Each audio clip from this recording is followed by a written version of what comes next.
देख रहे हैं न्यूज़ सर इंडिया और मैं हूं अरफाज अहमद डैंग। आज हम आपकी मुलाकात करवाने जा रहे हैं बाबू हुसैन मलिक जी से, जो कि स्टेट प्रेसिडेंट हैं Jammu Kashmir employees joint action committee R K. जानेंगे इनसे किस तरह की प्रॉब्लम्स जो हैं अभी लॉकडाउन कोविड-19 के चल रहा है, तो इसके दौरान जो है एम्प्लॉयज़ को किस तरह की दिक्कतें जो हैं फेस करनी पड़ रही हैं। जी सर, आपका स्वागत है और क्या कहना चाहेंगे? मैं sir Babu Hussain Malik, state president J&K employee joint action committee R. सबसे पहले मैं आपको मुबारकबाद देता हूं, क्योंकि मैं आप काफ़ी जब से कोविड-19 जो चल रहा है इसमें काफ़ी एक्टिविटी आपकी, आप प्रोग्राम हाईलाइट करते रहते हो। और रमज़ान का जो मुबारक महीना है, मैं सब लोगों को तहे दिल से मुबारकबाद पेश करता हूं और अल्लाह से दुआ करता हूं कि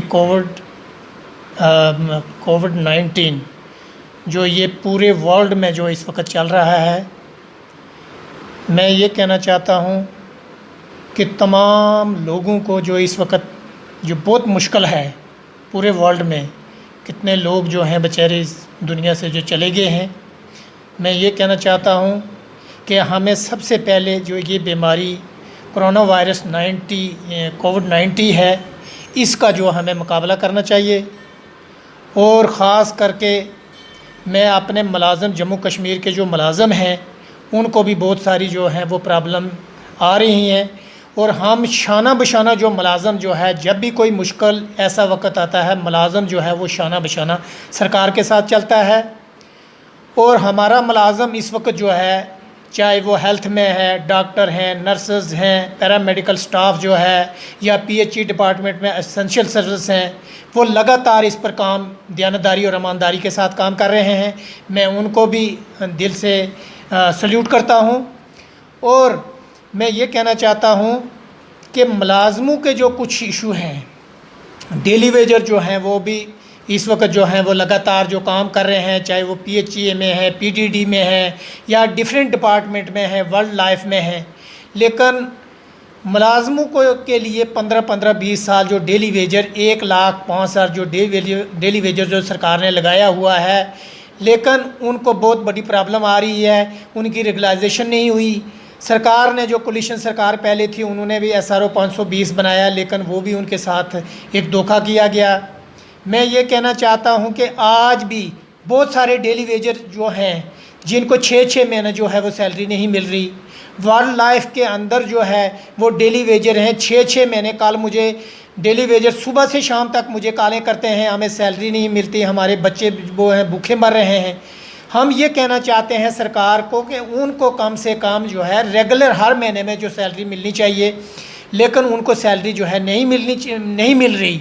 ये बड़े दुख की बात है। मैं ये कहना चाहता हूँ इनको हर महीने में सैलरी मिलना चाहिए, और दूसरा इनकी जो पॉलिसी है वो रेगुलाइजेशन पॉलिसी बननी चाहिए। इसके साथ यहाँ जो मुलाज़म जो है SRO 202 के तहत भी जो 2015 में इन्होंने सरकार ने जो मुलाज़म लगाए थे, उनके साथ भी नाइंसाफ़ी हुई है। अगर सरकार परमानेंट मुलाज़म को पूरे फुल अलाउंसेस वगैरह देती है, लेकिन ये मुलाज़म भी एक परमानेंट मुलाज़म की तर्ज पे है जो काम करते हैं, जितने अलाउंसेस परमानेंट मुलाज़म को मिलते हैं वो इनको मिलने चाहिए। वो DA है, HRA है, CCA है, MA है, वो सारी इन चीज़ों को मिलने चाहिए। मेरा कहने का ये मतलब है। इसके साथ SRO 24 के तहत यहाँ मेडिकल कॉलेज जो जम्मू कश्मीर के अंदर जो सरकार ने खोले थे, तो कुछ मुलाज़मों को जो जैसे नर्सेज हैं, पैरामेडिकल स्टाफ जो है, टेक्नीशियन हैं, सरकार ने लगाए थे। 1 साल के बाद सरकार ने जो है उनको टर्मिनेट ऑर्डर निकाला है। ये बड़े दुख की बात है कि इस वक्त जो पूरे वर्ल्ड में जो हालात कोविड-19 को लेके जो हालात बने हुए हैं, लेकिन इनको निकालने की क्या ज़रूरत है। एक तरफ से सरकार जो है जो रिटायर लोग हैं उनको 10,000 रुपया पर डे के हिसाब से उनको देने के लिए तैयार है, वो सरकार ने लगाए हैं। तो इनको जो है जो पढ़े लिखे लोग जो हमारे नौजवान हैं, इनको 1 साल के बाद टर्मिनेट किया है। ये बड़े दुख की बात है। हम सरकार को ये कहना चाहते हैं कि इनको जो डिसंगेज किया गया है इनको इंगेज किया जाए। तो इसके साथ जो खिदमत सेंटर में जो मुलाज़म हैं जो काम करते हैं, काफ़ी टाइम पे वो हड़ताल पर भी बैठे रहे, हम ये कहना चाहते हैं उनको भी रेगुलाइज़ किया जाए। कॉन्ट्रेक्चुअल टीचर और लेक्चर जो लगे हुए हैं उनके साथ भी जो है सरकार ने उनको भी निकाला है। हम कहते हैं उनको भी जो कंट्रेक्चुअल टीचर और लेक्चर जो हैं काफ़ी टाइम उनसे दो ढाई ढाई साल हड़ताल पर बैठे हुए थे, लेकिन हम ये भी कहना चाहते हैं कि उनको भी रेगुलाइज़ किया जाए। ये मुलाजमों के जितने भी जो इशू हैं ये जेन्युइन डिमांड्स हैं। होम गार्ड के अंदर जो मुलाजम लगाए हैं, हम ये कहना चाहते हैं जो सेंटर में जो मुलाजम होम गार्ड में लगाए हुए हैं या डिफरेंट स्टेट में जो लगाए हुए हैं, हम ये कहना चाहते हैं जितने वेजेस या जितनी सैलरी उनको दी जाती है इनको भी दी जाए, इनके साथ भी नाइंसाफ़ी नहीं होनी चाहिए। बाबू साहब जी, मैं आपसे एक चीज़ जानना चाहूँगा, ये जो लोग हैं 25-25 30-30 साल से जो डेली वेजर्स इस उम्मीद में काम करते आ रहे हैं कि आज नहीं तो कल हमारा कुछ हल होगा, आज नहीं तो कल हमें मतलब तनख्वाहें मिलेंगी, आज नहीं तो कल हमारा भविष्य जो है वो सुधार आएगा। वहीं अगर हम पक्के मुलाजमों की अगर हम बात करें तो उनकी हर 2-3 साल के बाद जो है प्रमोशन होती है, तो इन डेली वेजर्स की प्रमोशन क्यों नहीं होती? क्यों नहीं आप कोई ऐसी डिमांड जो है गवर्नमेंट एडमिनिस्ट्रेशन के सामने रखते हैं कि जितने भी डिपार्टमेंट में जो डेली वेजर्स लगाए जाते हैं, को जो नीड बेस लगाए जाते हैं, उनकी एक पॉलिसी बनाई जाए, 5 साल 7 साल के बाद जो है उनको रेगुलर किया जाए, उनकी भी प्रमोशनें हों, उनके भी घर के हालात जो हैं वो सुधर सकें। पॉलिसी सरकार लाती नहीं है। सर, यहाँ तक तल्लक है पॉलिसी का, एक तो 94 में जब उस वक़्त 70,000 डेली वेजर थे, हमारी हड़ताल हुई, उसके बाद सरकार ने हमने एक पॉलिसी बनाई कि जिन लोगों के 7 साल कंप्लीट हो गए हैं उनकी रेगुलाइजेशन हुई, करवाई हमने। 70,000 डेली वेजर रेगुलाइजेशन हुए। हालांकि उस वक़्त सरकार के पास पोस्टें भी नहीं थी, फाइनेंस डिपार्टमेंट ने पोस्टें भी क्रिएशन की, उनकी रेगुलाइजेशन हुई।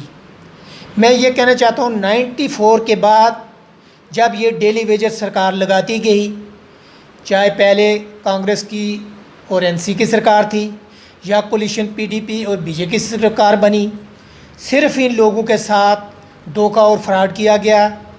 20-20 साल लोग इनको हो गए हैं, इनकी साल जो है अभी तक हम सरकार से यही कहते हैं, सरकार बार बार हमारी सरकार के साथ मीटिंग होती है कि इनके लिए कोई पॉलिसी बनाए, लेकिन सरकार ने आज तक कोई इनके लिए पॉलिसी नहीं बनाई। इनके साथ बहुत बड़ा धोखा और फ्रॉड किया गया। कोलिशन सरकार जब थी उन्होंने भी जो रूल एंड रेगुलेशन जितने बनाए वो अपने फेवर में बनाए, उन्होंने अपनी सैलरी बढ़ा दी।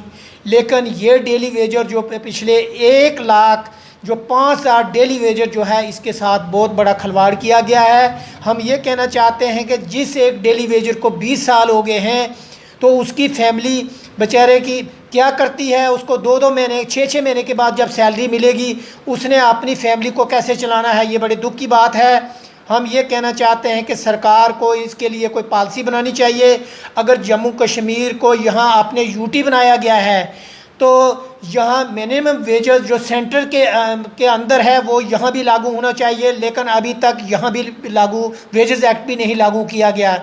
ये बड़े दुख की बात है। हम ये कहना चाहते हैं कि डेली वेजरों का जम्मू कश्मीर के अंदर एक बहुत बड़ा जो खिलवाड़ किया गया है, हम कहते हैं कि इनका इशू जो है सेटल किया जाए। ये जितनी भी मुलाजमों के जो डिमांडें हैं ये जेन्युइन है। मुलाजम जो है शाना बशाना सरकार के साथ काम करना चाहता है। इस वक्त देखो जितना मुलाजम है यहाँ जम्मू कश्मीर के अंदर या यहाँ बाहर हम जो है शाना बशाना काम करता है, जहाँ हमारा पैरामेडिकल स्टाफ है, नर्सेज हैं, टेक्नीशियंस हैं, जितना स्टाफ जो है वो शाना बशाना काम करता है, पीएचई में है, पीडीडी में है, एसेंशियल सर्विस जितने हैं वो लगातार काम करते जाए हैं। मुलाजम जो सरकार के साथ है शाना बशाना काम कर रहा है और सरकार की पूरी मदद कर रहा है। हम ये कहना चाहते हैं यहाँ के लेफ्टिनेंट गवर्नर साहब से भी कि हम बिल्कुल आप मुलाजम जो है स्टेट एडमिनिस्ट्रेशन की रीढ़ की हड्डी है। मुलाजमों के जो इशू हैं ये प्रायोरिटी बेसिस पे हल होने चाहिए। तो जो ये कोविड-19 को लेके है, मुलाजम जो है शाना बशाना काम करता है।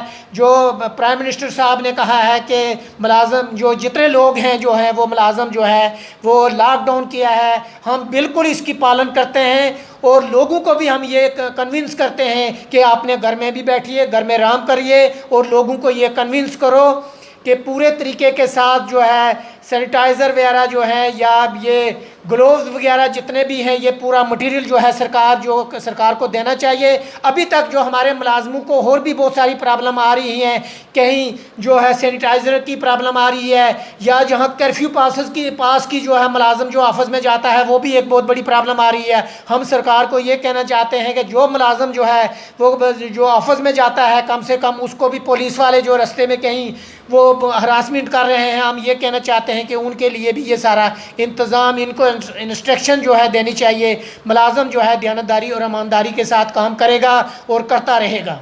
शुक्रिया सर हमारे साथ बात करने के लिए।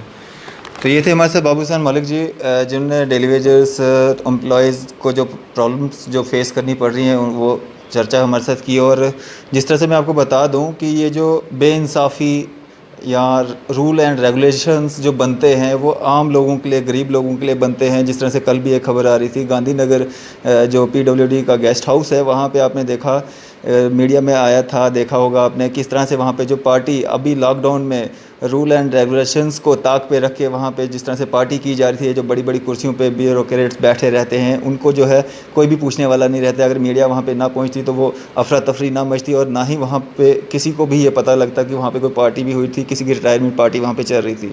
तो जितने भी रूल्स एंड रेगुलेशंस बनते हैं वो गरीब के लिए बनते हैं, और कहीं ना कहीं अब जो है गरीब को भी जो है एकजुट होने की ज़रूरत है, आवाज़ उठाने की ज़रूरत है, अपने हक़ के लिए जो है लड़ने की ज़रूरत है। जितनी भी पॉलिसीज़ फ्रेम होती हैं वो सब बड़ी बड़ी कुर्सियों पे या पॉलिटिशियन लोग जो हैं वो अपने लिए बनाते हैं। जिस तरह से आपने पहले भी बाबू हुसैन मलिक साहब ने भी बोला और बहुत सारे लीडरान ने भी हमारे साथ बात की, जो MLAs की तनख्वाहें हैं वो डबल कर दी गई हैं, और भी बाकी सारे जो TA DA वगैरह जो इनको मिलते हैं, अलाउंसेस होते हैं, वो भी डबल कर दिए गए हैं। लेकिन गरीब डेली वेजर्स या PDD daily wagers, need based जितने भी डिपार्टमेंट के लोग हैं, काम भरपूर तरीके से लिया जाता है, लेकिन जब वो अपनी आवाज़ कहीं बुलंद करते हैं तो उनको जो है टर्मिनेट करने की धमकियाँ दी जाती हैं।